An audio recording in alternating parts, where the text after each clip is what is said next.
नमस्कार साथियों।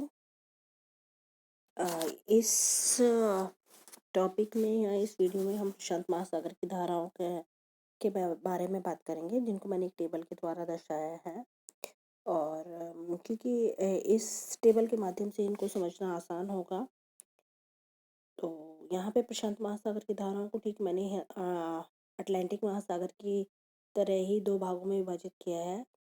उत्तरी प्रशांत महासागरीय धारा और दक्षिणी प्रशांत महासागरीय धारा।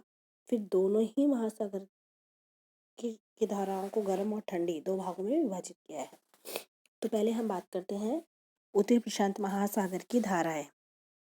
उनमें सबसे पहले गर्म जल धाराओं के बारे में देखते हैं। पहली है उत्तरी विषुवतीय जलधारा। इसका जो क्षेत्रीय विस्तार है मैक्सिको के तट से फिलीपींस तट तक का है। इसकी उत्पत्ति के कारण उत्तरी पूर्वी व्यापारिक हवाएं, पृथ्वी की घूर्णन गति और तीसरा है वर्षा के द्वारा जल की वृद्धि। और दूसरी है किरोशिया की धारा, जिससे हम सुशीमा की धारा के नाम से भी जाना जाता है। और इसका क्षेत्रीय विस्तार है ताइवान से दक्षिण में 45 डिग्री उत्तरी अक्षांश तक। इसकी उत्पत्ति के कारण है उत्तरी विषुवतीय रेखीय जलधारा के द्वारा जल का वृद्धि या जमाव। और दूसरा है जल के घनत्व में भिन्नता। इसके जो प्रभाव हैं उसको देखने से देखते हैं कि इस जलधारा से क्या प्रभाव पड़ते हैं। तो चीन तुल्य जलवायु की उत्पत्ति होती है। जापान में तापमान ऊंचा रहना एवं वर्षा अधिक होना है। और तीसरा है होकुडा के तट पर ओयाशियो जलधारा से मिलकर कोहरे का निर्माण होना। और चौथा है ठंडी और गर्म जलधाराओं के मिलने के कारण यहाँ पर मत्स्य व्यापार के लिए उपयुक्त दशाएं पैदा होती हैं। तीसरी है उत्तरी प्रशांत प्रवाह। इसे अलास्का की धारा के नाम से भी जाना जाता है। इसका जो क्षेत्रीय विस्तार है होकुडा के पूर्व से लेकर उत्तरी अमेरिका के पश्चिमी तट तक है। इसकी उत्पत्ति का कारण है कोरियोलिस बल और पछुआ पवनें। अगर इस जलधारा का क्षेत्र पर क्या प्रभाव पड़ता है तो देखते हैं कि पहला है अलास्का के तट पर बंदरगाहों का साल भर खुला रहना, यानी मौसम बढ़िया रहता है। दूसरा है ब्रिटिश कोलंबिया एवं अमेरिका के उत्तर पश्चिमी तटवर्ती क्षेत्र के पश्चिमी यूरोप तुल्य जलवायु का निर्माण। तीसरा कनाडा और अमेरिका के पश्चिमी तट पर चक्रवाती वर्षाओं का होना। और चौथा है गर्म और ठंडी जलधाराओं के मिलने के कारण मत्स्य उद्योग के विकास में सहायक है। अब हम उत्तरी अटलांटिक महासागर की ठंडी जलधाराओं के बारे में बात करेंगे। तो पहली है कमचटका की धारा। इसको कई नामों से भी जाना जाता है, जैसे ओहिशियो की धारा, क्यूराइल की धारा। ज़्यादातर इसको क्यूराइल की धारा के नाम से ही फेमस है। इसका जो क्षेत्रीय विस्तार है वो बेरिंग स्ट्रेट से लेकर होकुडा तट तक का है। उत्पत्ति के कारण बर्फ के पिघलने से साल भर जल की प्राप्ति होती है। और दूसरा जल की घनत्व में विभिन्नता है। इसका क्षेत्र पर क्या प्रभाव पड़ता है तो देखते हैं कि साइबेरिया एवं साखलिन तट पर शीतलहर का चलना और हिम का प्रकोप बना रहता है। दूसरी है कैलिफोर्निया की जलधारा। विस्तार कैलिफोर्निया के तटवर्ती क्षेत्र पर है। उत्पत्ति कारण व्यापारिक पवनों द्वारा उत्तर विषुवतीय जलधारा के रूप में कैलिफोर्निया के तट से जल का हट जाने के फलस्वरूप यहाँ पर ठंडे जल का आने से इस धारा की उत्पत्ति होती है। इसके प्रभाव क्या है? यहाँ पर कैलिफोर्निया के तट पर कोहरा छाया रहता है पर वर्षा का बहाव होता है, क्योंकि जो धारा है वो शुष्क एवं नमीहीन होती है और ठंडी होती है। और दूसरा इसी वजह से कैलिफोर्निया में मरुस्थल का निर्माण होता है। अब दक्षिणी प्रशांत महासागर की जलधाराओं में पहले हम गर्म जलधाराओं के बारे में बात करते हैं। पहली है दक्षिण विषुवतीय धारा। इसका क्षेत्रीय विस्तार है पेरू से इक्वेडोर के तटवर्ती तट पे पैपुआ न्यू गिनी तक।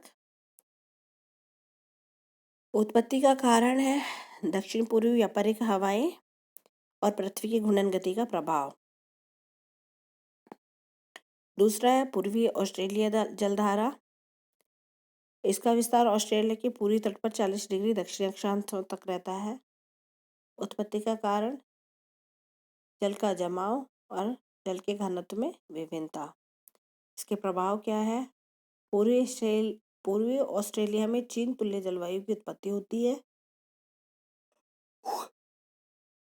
ऑस्ट्रेलिया के पूर्वी तट क्षेत्र पर साल भर उच्च तापमान और अधिक वर्षा होती है, यानी जो बारिश के महीने हैं उनमें अधिक वर्षा होती है। तीसरी है अल नीनो धारा। क्योंकि ये धारा है कोई स्थायी रूप से नहीं होती, इसलिए इसे अस्थायी धारा भी कहते हैं। इसका विस्तार पेरू के तट पर 3 डिग्री दक्षिण अक्षांश से 36 डिग्री दक्षिण अक्षांश के बीच में रहता है। इसकी उत्पत्ति के कारण विषुवतीय क्षेत्र में वायुदाब के होने वाले परिवर्तन के फलस्वरूप दक्षिणी विषुवतीय धारा का कमजोर होना एवं विषुवतीय प्रदेश के जल का 3 डिग्री दक्षिणी अक्षांश से 36 डिग्री दक्षिणी अक्षांश के बीच प्रवाहित होना। अब हम इसके प्रभाव अल नीनो धारा के प्रभावों के बारे में देखें तो देखते हैं। पहला है पेरू की धारा का लोप हो जाती है यहाँ पर, ठीक है। दूसरा, पेरू एवं चिली के तटवर्ती क्षेत्र में अत्यधिक वर्षा होती है। तीसरा, तटवर्ती भागों में प्लैंकटन, मछली एवं जीव जंतुओं का विनाश होता है। नेक्स्ट है संपूर्ण विश्व मुख्यतः मानसूनी जलवायु पर प्रतिकूल प्रभाव पड़ता है और जो दक्षिणी दोलन में व्यवधान उत्पन्न होने के कारण होता है। ये सब अल नीनो के प्रभाव। आप ठंडी जलधाराओं के बारे में बात करेंगे तो ठंडी जलधाराओं में पहली है पेरू की धारा। विस्तार पेरू और चिली के तट पर।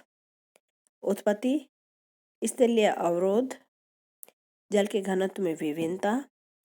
दक्षिणी विषुवतीय जलधारा के रूप में पेरू के तट से सतह के जल के हट जाने के फलस्वरूप यहाँ पर ठंडे जल का ऊपर आना है। इसके क्या प्रभाव होते हैं? पहला, तटवर्ती भाग में कोहरा परंतु वर्षा का अभाव। दूसरा, अटाकामा मरुस्थल का निर्माण। तीसरा, ठंडे जल के ऊपर आने के कारण मत्स्य उद्योग का विकास, क्योंकि वो ठंडी और गर्म जलधाराएं मिलती हैं तो वहाँ पे प्लैंकटन की उत्पत्ति होती है। अब दूसरी जलधारा है, पेरू को हम्बोल्ट की जलधारा भी कहते हैं, ये भी ध्यान रखना जरूरी है। पछुआ पवने। विस्तार पश्चिमा पवने के प्रभावित क्षेत्र में पश्चिम से पूर्व की ओर होता है। पश्चिम से पूर्व की ओर, ये तो ऑलवेज हमेशा है। अब तीसरी है प्रतिविषुवतीय धारा, है ना। इसका विस्तार है पश्चिम में मिंडाओ द्वीप से लेकर पूर्व में पनामा की खाड़ी तक। उत्पत्ति के कारण है व्यापारिक पवनों के कारण महासागर के पश्चिम भाग में जल का संचयन होने से पश्चिम से पूर्व की ओर ढाल की प्रवणता का निर्माण होता है। इस प्रकार इस टेबल के माध्यम से हमने प्रशांत महासागर की ठंडी और गर्म तथा दोनों विषुवत रेखा के दोनों ओर की धाराओं के बारे में मतलब एक टेबल के माध्यम से समझने की कोशिश की है, जो हमारे लिए आसान रहे।